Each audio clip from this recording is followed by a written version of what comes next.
Check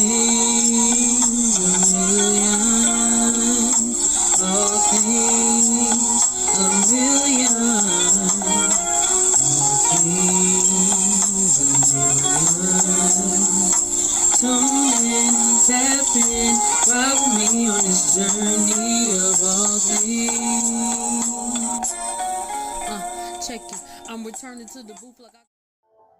Hey y'all, welcome back to the All Things a Million podcast. I'm your host, A Million Minds, and this is All Things 2025, Part 5, the final episode to the 5-part series where I share 25 lessons learned in 2025. I hope this year is starting off great for y'all. Keep it up at the gym, at the job, keep them resolutions going.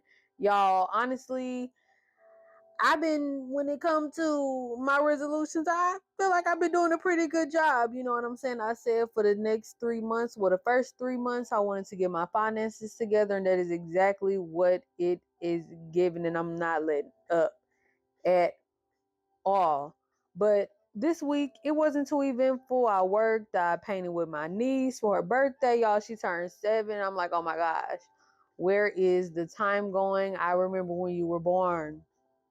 Where's the time going? Slow down. But yes, y'all, I spent some quality time with my niece for her birthday. I paid bills, cooked a couple meals, did laundry, and just chill. Ooh, I did go to an art exhibit yesterday with my homegirl, and it was dope. The music was great, and the art was even better. And I was just joyful to be doing different things because when I tell you, I was at a bar or a lounge quite a bit last year, and I really want to be in different kinds of spaces, like doing different things, doing new things. And don't get me wrong, I love dancing, but it just gets to a point where it's like, it's only so many times I can hear boots on the ground or she gonna call me baby Buddha.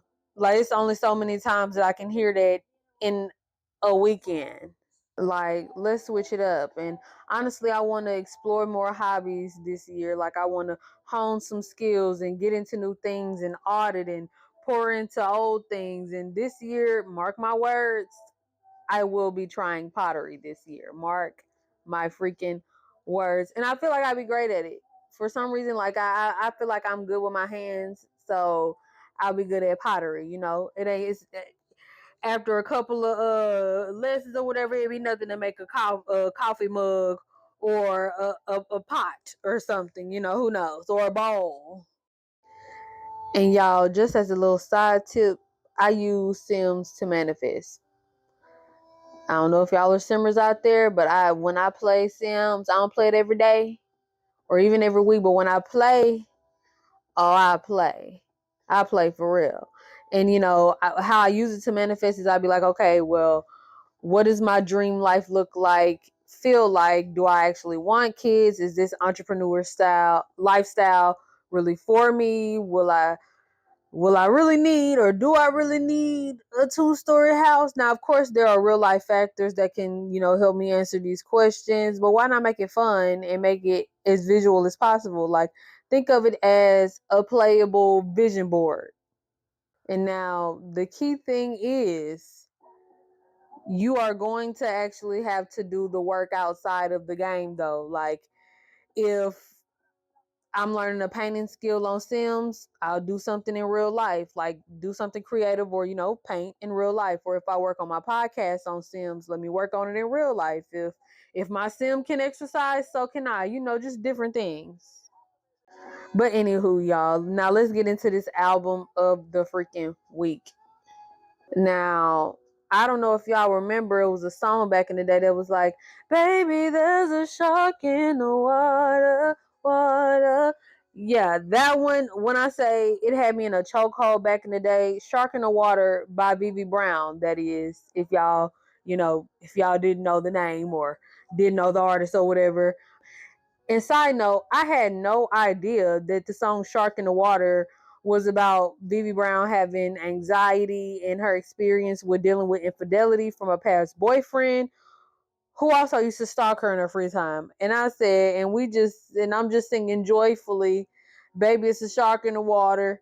and talking about the sharks barking at the moon and all of that stuff, knowing sharks can't bark, But on this week's episode of We Just Be Singing Shit and Don't Know What We Talking About for real or what they talking about for real. But y'all, Sharks in the Water, and she also had this song called Children back in the day. I like that song as well. But of course, this was before I was keeping up with artists and stuff like that and looking at interviews and, just, diving into their catalog and stuff. So I had no idea that she put out more albums over the years. But Sharks in the Water kept popping up in my head recently as well. So I was like, let me go see what Miss Vivi up to. Let me go see what she talking about. And y'all, her album, Am I British Yet? Is rightfully the album of the week. Am I British Yet came out in 2023, and it explores the Black British identity through music, spoken word, and storytelling. In making the album, Brown was inspired by James Baldwin, Soul to Soul, Erykah Badu, and the Windrush Poets, which was a group of Black British poets, often of Caribbean descent, who explored themes of migration, identity, and the Black British experience. She has features from artists like Veronica Banks and Liam Bailey, and my favorite tracks are Twisted, No Fear, and Mission. Y'all be sure to check out Am I British Yet by Vivi Brown and thank me later. And here we are down to the last 5 lessons. Are y'all excited? Because I am. And I'm excited because instead of lessons, I'll be ending the series with 5 things that I am grateful for. And y'all, I'm also trying out a new thing where I am putting jazz bounce music in the background of my videos. And y'all, the way I want to rap, I don't know if I want to rap or shake some ass right now. But we keeping it together so we can get through these lessons, okay? Okay. So the first thing on my gratitude list is family. I am so grateful for my family. Like, my relationship with my immediate family has gotten so much healthier. Like, growing up, I swiftly transitioned into being a bedroom kid for various reasons. And just to be in a space where I can visit and spend time with them, and I don't have to argue or be in fight or flight mode or just being like, I got to get up out of here. Like, it's wonderful, and it didn't happen overnight. Now, there are some relationships in my family on both sides that I hope can be salvaged or reconciled, but I know that those will take time as well. And I'm honestly at peace in the fact that it's not my burden to carry, nor is it my responsibility to mend those relationships because they happened way before me.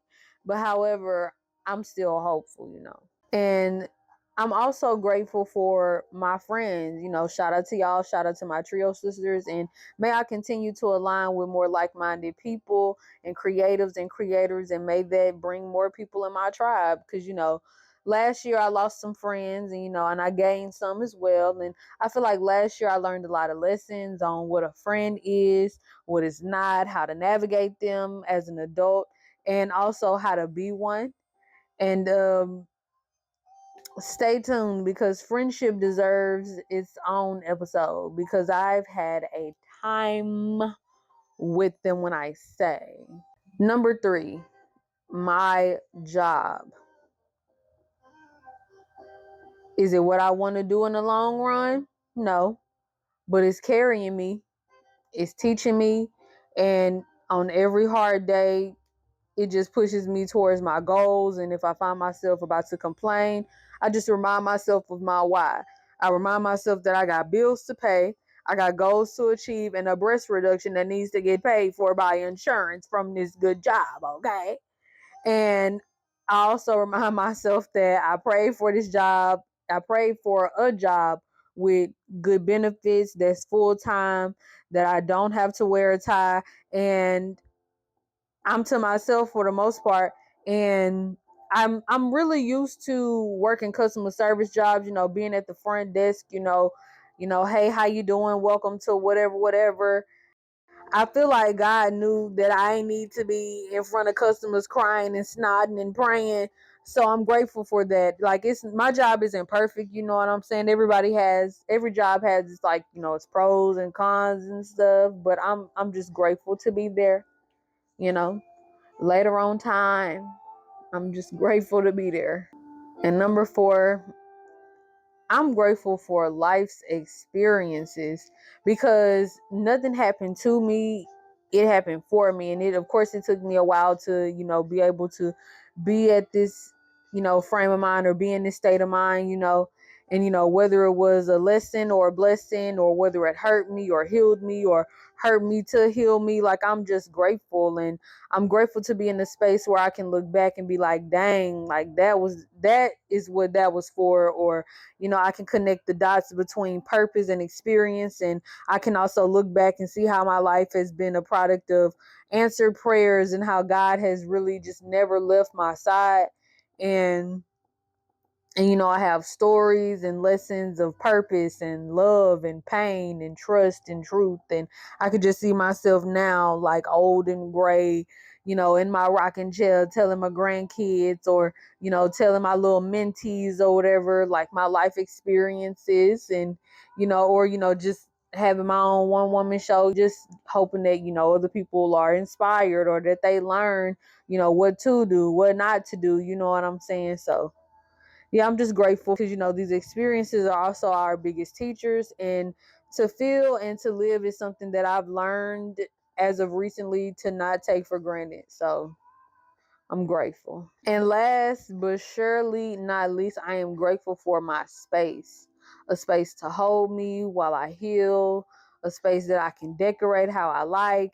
And, I have a space to explore, to create memories and traditions, to cherish and to learn and to become the grown woman that I always knew I would be or wanted to be. And I'm just grateful for the experience to live alone. And I've heard my mother say many times that she's never lived alone and that she's been a mother longer than she's been a woman. And I've seen how that can affect a woman's sense of identity. And a piece of my heart truly ached for her because I know what living alone is doing for me. And I know she wants it and I want it for her. And, I also try to be intentional on having at least a day or two to just sit at home and just do nothing or sleep in, cook myself some breakfast. Some days I'll cook breakfast, lunch, and dinner if I'm in the mood, but we making French toast for sure. But in all seriousness, living alone can be lonely if you don't have a familiar walking around, but I wouldn't trade it for the world. And when I say familiar, I mean like a dog or a cat or an animal. But I wouldn't trade it for the world. Like, I love being with me. All right, y'all. This concludes the All Things 2025 series. I hope y'all enjoyed it. I did too. And if you want to know what Emil be on, be sure to tap into All Things Emil Leon on YouTube, Spotify, TikTok, and I just started the All Things a Million Facebook page. So go follow and like over there. And I will catch y'all next Friday evening for the next episode.